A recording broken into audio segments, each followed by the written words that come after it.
Today I'm going to be taste testing 2 micro tomatoes, and by micro I mean the plants are extra small compared to most tomatoes. I grew both of these in the green stalk planter, and the orange hat, which is this one, grew to about 8 inches tall, and the ink spot, it starts out purple and then turns more of a normal tomato color, grew to about a foot tall, maybe a hair more. But before we get to the taste test, let's just go outside and take a look at them. The big advantage to micro tomatoes, of course, is that they don't require very much space at all. I grew these in a green stalk planter and they were about 4 feet off the ground. They make great plants for first-time gardeners also, because you can put one in a pot on your porch or patio, or you can even grow one in a very sunny window. There are some seed suppliers that have dozens of different varieties to choose from.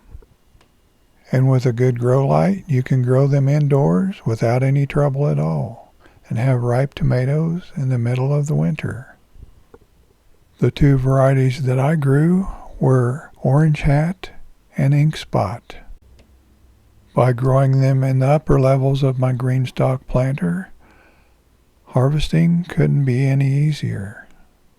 I just gathered them like I'm picking berries. First was Ink Spot, and then later Orange Hat. As you can see, the Orange Hat tomatoes have clusters that can have 10 or 12 tomatoes in a cluster sometimes. If you've ever grown micro tomatoes, let us know which variety you grew and how you liked them down in the comments. I think it would be interesting to see, and I think other folks would be interested in seeing it also.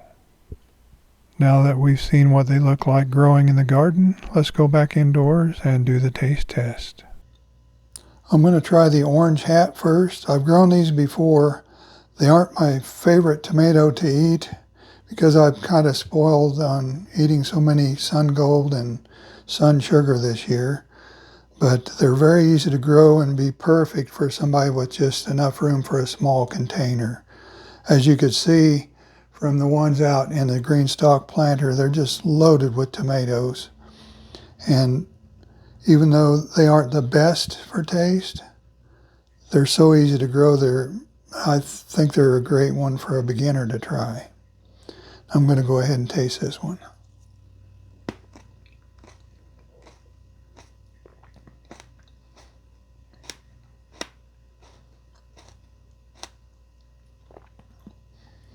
It's got tomato flavor. I'd call it somewhere in that average range, but if I had this same tomato in the middle of the winter, I think it would taste great. It's easy to grow indoors as well as outdoors. Now I'm going to go ahead and try the Ink Spot. I'm hoping this tastes good because it's fairly easy to grow, just like the Orange Hat is.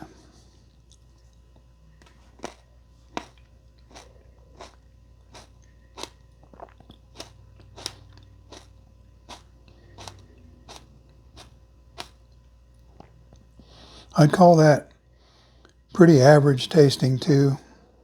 I don't think I favor either one of them over the other. And both of them had a little bit chewy skins, thicker than I like.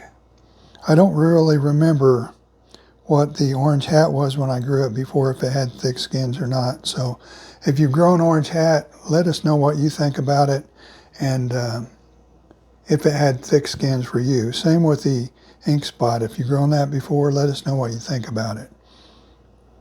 But these 2, compared to a Sun Gold or a Sun Sugar, there's no comparison whatsoever. But like I mentioned, if you grew them in the wintertime indoors, they'd probably taste a lot better if you hadn't had a nice fresh homegrown tomato in a while.